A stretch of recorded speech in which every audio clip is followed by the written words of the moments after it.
The Steve Irwin has lost the Japanese whaling fleet.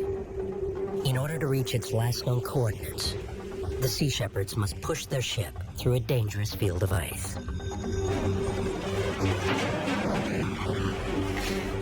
hate that sound.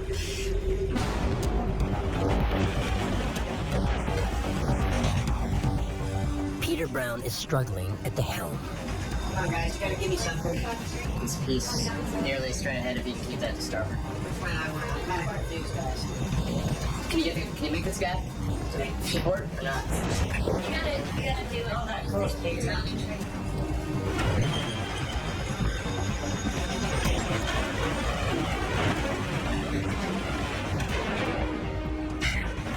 Go to port.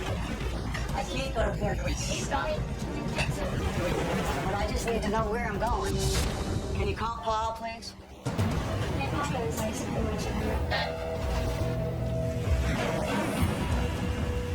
We're kind of stuck in here at the moment. Keep pushing through. Just keep pushing through. I can't do this slow. You want? Yes, dead slow ahead. Dead slow ahead. I'm all the way over. Okay, what's the course?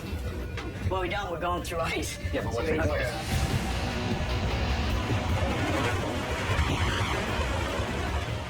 It is now up to Captain Watson to maneuver the Steve Irwin to safety.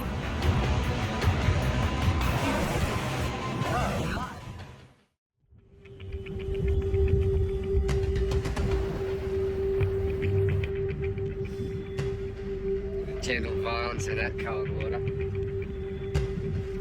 What are we doing for speed? You're right at 396. Ice is big. I mean, it's getting pushed hundreds of miles by 40-knot winds. The forces are just tremendous. I mean, it crushes boats.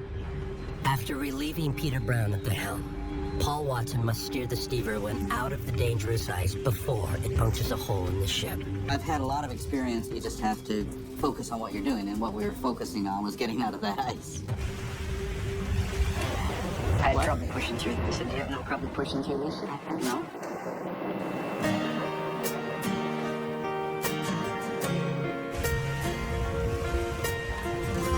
You gotta move slowly into the ice. Keep the engine pressure to push the ice. Push through it, push through it, push through it. You just have to be patient. Got behind the wheel and got us through the ice, and you could just feel everyone in the bridge just go and totally relax. That's like a sea dragon there. See its neck and head coming out of the water? Wow! Looks like it's not open water right over there. Peter? 320. Where are we? Where are we? Okay, good. All right, I'll talk to you. Paul is able to steer the Steve Irwin through the worst of the ice and towards open water. I felt very good about what Paul was doing behind the wheel. I could tell that he has a lot of experience, and so I trusted that. 2 days ago, the Sea Shepherds spotted the Nishin Maru from the helicopter, right here. Then they were delayed by the ice. Now they're back at the Nishin's last known coordinates, but the factory ship is nowhere to be seen. The Shamaru is right here.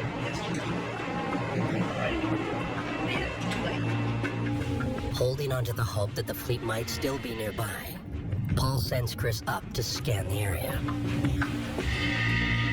We're pretty hopeful that the fleet's nearby, but you know, you just gotta hold your breath. You don't want to be disappointed.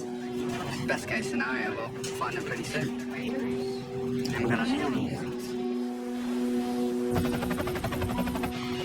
We're gonna flag right out about 35, 40 miles in front of the ship. See if we can't find the fleet. He's gonna head due south. He's gonna go down about 60 miles and then back up. Chris combs the surrounding ocean in hopes of finding the Nishin Maru.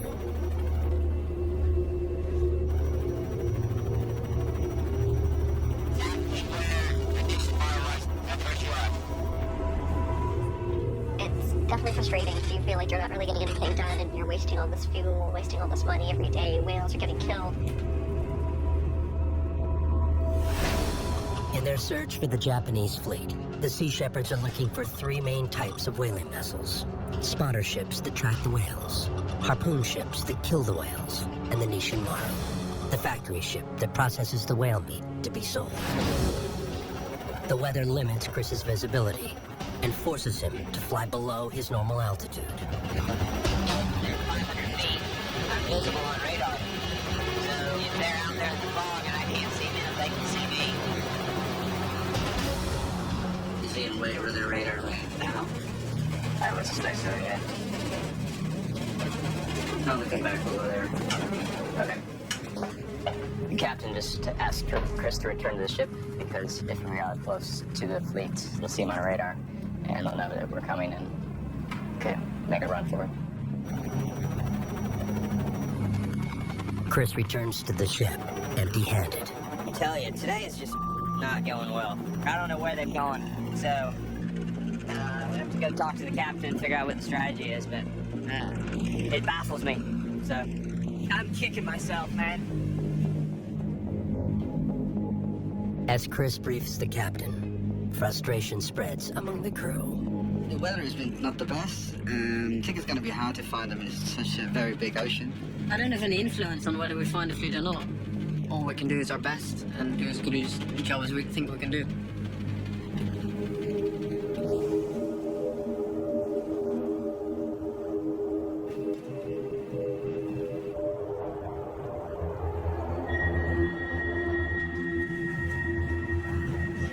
See that?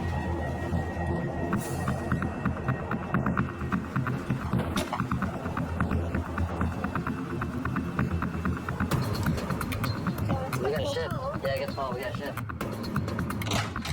Oh, there's a ship. We got us a ship on radar. Ship, see the ground? There's a target moving on the radar, and usually down here that could only be one thing, which is a whaling vessel. Do you want us to head to intercept it, Paul? Or Try to do that. yeah. I knew it had to be one of the whaling vessels. Didn't know whether it was a Nishin Maru or a spotting vessel or one of the harpoon vessels. How far now? 1.8 miles away. They probably don't even know we're here. Sweet.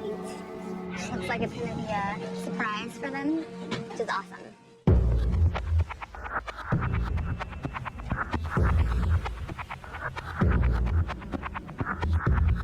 I see him.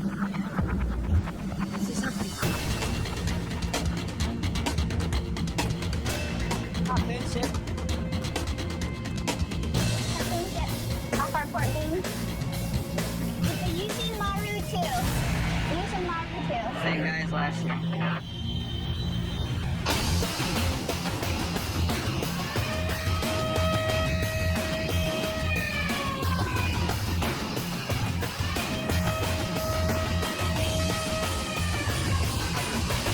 I could see the harpoon on the harpoon platform, and I knew the chance was on.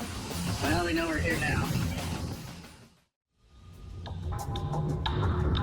I've been thinking about it since I stepped off the ship last year, wanting to be back here and wanting to get back down there and stop them. Yeah, it seems to be turning towards us. Converging course is only about 600 meters out. Never came this close to us on their own accord last year.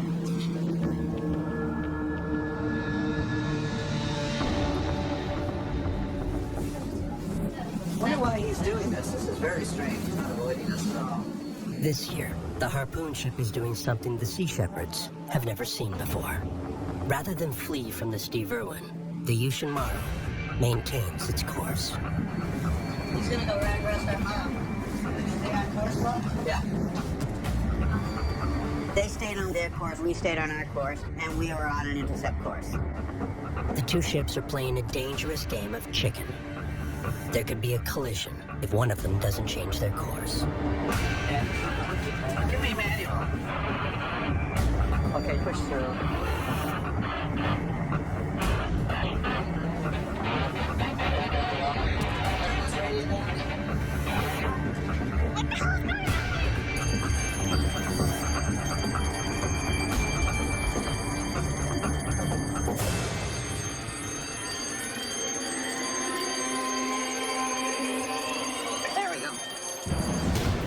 years of experience behind the wheel, Paul manages to avoid a collision.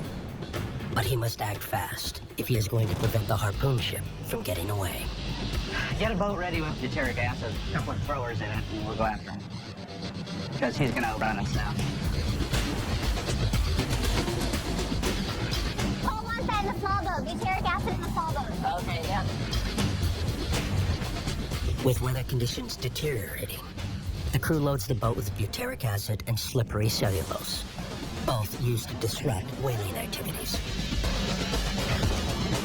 Who's your operator? We're up and up in a 60-meter boat. Imagine this in a 6-meter boat.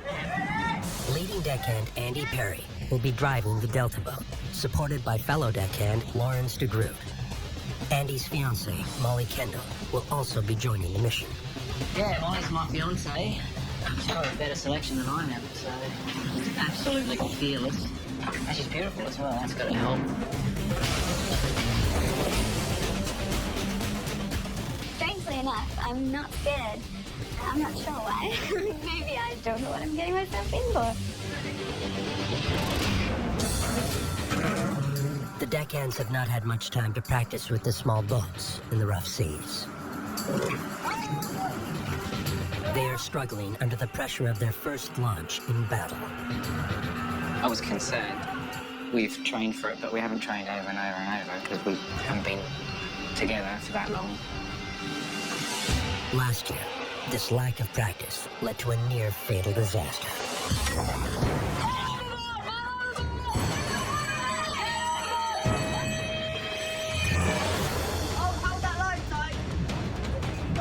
If this year's deck team makes the same mistake, they will send the small boat crew plunging into the freezing Antarctic waters. I guess this would be a good test for a lot of the new crew.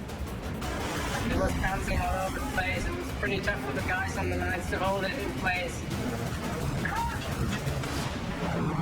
There's definitely people that don't realize how dangerous it is.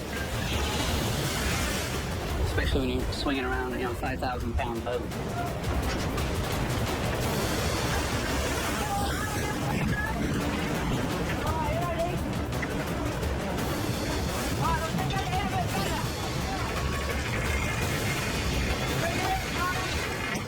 We're in the business of taking risks, otherwise we wouldn't be down here.